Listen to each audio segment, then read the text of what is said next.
kamaster, nandito tayo sa may Laguna. Ayan, may subdivision dito.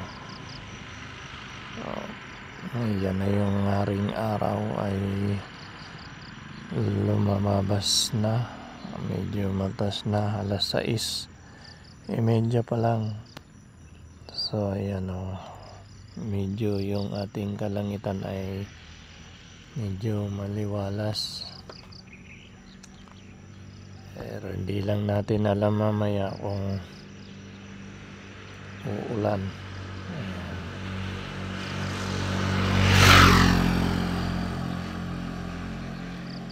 Kunti pa yung mga dito, mga kamaster, yung mga sasakyan dito sa Laguna.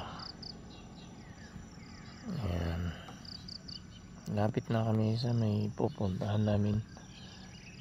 Ayan mga kamaster, maganda yung ating kalangitan.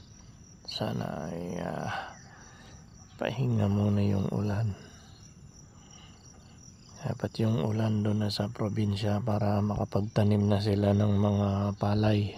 Ayan mga kamaster, have a good day. God bless po sa ating lahat. Bye bye.